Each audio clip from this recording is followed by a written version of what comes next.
नमस्कार विद्यार्थ्यांनो. मागील व्हिडिओमध्ये आपण कॉजेस ऑफ ॲडिक्शन त्या संदर्भातली विस्तृत अभ्यास केलेला आहे. कॉन्सिक्वेन्सेस ऑफ ॲडिक्शन त्या संदर्भातले काही उपायही आपण अभ्यासले आहेत. या व्हिडिओमध्ये आपण measures to tackle addiction problems व्यसनाधीनतेवरील उपाय ह्याचा सविस्तर अभ्यास करणार आहोत. यामध्ये पहिला पॉईंट आपण बघूया, क्रिएटिंग अवेअरनेस, जागृती निर्माण करणे. व्यसनाधीनतेची समस्या आणि त्यांचे दुष्परिणाम यासंबंधी जागृती निर्माण करणे हा सर्वप्रथम महत्त्वाचा उपाय मानलेला आहे. कारण अनेक लोकांना व्यसनाधीनता म्हणजे काय किंवा आपण व्यसनाधीन झालो आहोत हे कसे तपासायचे याची माहितीच नसते आणि या संबंधामध्ये शैक्षणिक कार्यक्रम, शिबिरे यांच्याद्वारे जनजागृती करणं सहज शक्य आहे आणि ती जर केली तर कदाचित ती व्यक्ती त्या व्यसनापासून दूर होऊ शकते. This is necessary because many people do not even what addiction means or how to do assessment to examine one's own addiction. This is possible through educational programs and camps. Second thing, counseling. Samuppadeshan. There are limitations to what lay person and untrained professional can do. It becomes imperative to recommend people with addiction problems to professionals such as counselors or psychologists for professional interventions. यामध्ये समुपदेशन या विषयी संबंध नसलेले लोक किंवा अप्रशिक्षित व्यावसायिक यांच्या प्रयत्नांना मर्यादा असतात. त्यामुळे व्यसनाधीनतेच्या समस्येसाठी प्रशिक्षित समुपदेशक किंवा मानसोपचार तज्ज्ञांची मदत घेणं अत्यावश्यक ठरतं. त्यानंतर पुढचा पॉईंट जर आपण बघितला, डी ॲडिक्शन क्लिनिक्स, व्यसनमुक्ती केंद्र. व्यसनमुक्ती केंद्रांमुळे खूप मोठी मदत लोकांना मिळालेली आहे. तिथे व्यसनमुक्ती कार्यक्रमाच्या आधारे व्यसनाधीन व्यक्तीला व्यसनमुक्तीसाठी मदत केली जाते. जसं उदाहरणार्थ आपल्या नाशिकमध्ये मुक्तांगणसारखी अशी संस्था आहे की जिच्या माध्यमातून अनेक लोक व्यसनमुक्त झाले आहेत आणि ते आज सुंदर, छान, आनंदी जीवन जगत आहेत. There are professional clinics which work as centres to help addicts through de-addiction programs. It is important for addicts to have support groups during the process of de-addiction. चौथा पॉईंट आपण बघतोय, लॉज, कायदे.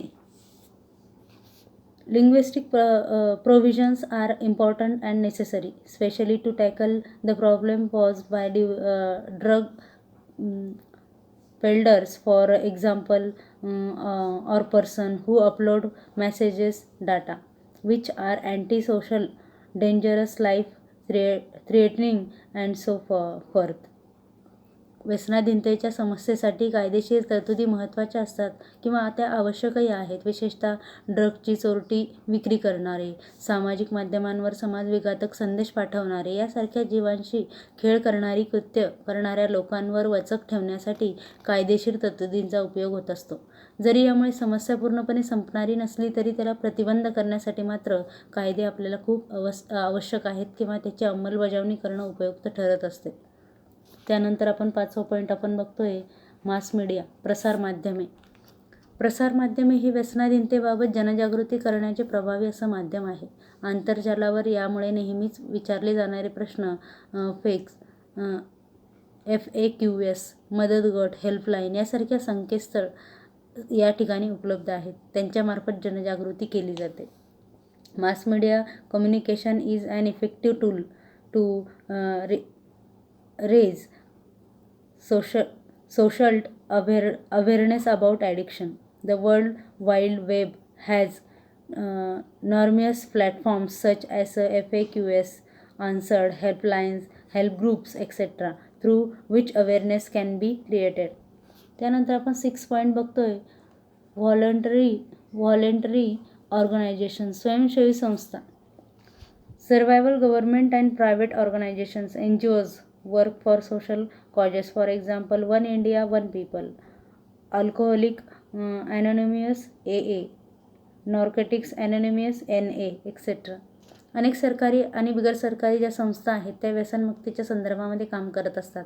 उदाहरणार्थ one India one people, alcoholic anonymous आणि narcotic anonymous वगैरे. त्यानंतर आपण 7वा point बघत आहोत, ग्रुप ॲक्टिव्हिटी, गट कार्यक्रम. ही सुद्धा एक व्यसनाधीनतेवरील एक छान असा उपयोग किंवा उपाय होऊ शकतो. कोणतीही कृती ज्यामध्ये सामूहिक सहभागाची गरज असते, असे छंदवर्ग, क्रीडा, खेळ किंवा योगासने, योगा वर्ग, त्याचबरोबर ग्रंथालय, यामुळे एकाकी पडणाऱ्या लोकांमध्ये सकारात्मकता वाढण्यासाठी खूप अशी मदत होऊ शकते. Getting involved in participative activities such as hobby classes, sports, games can help in building positive experience for individuals who otherwise would be isolated.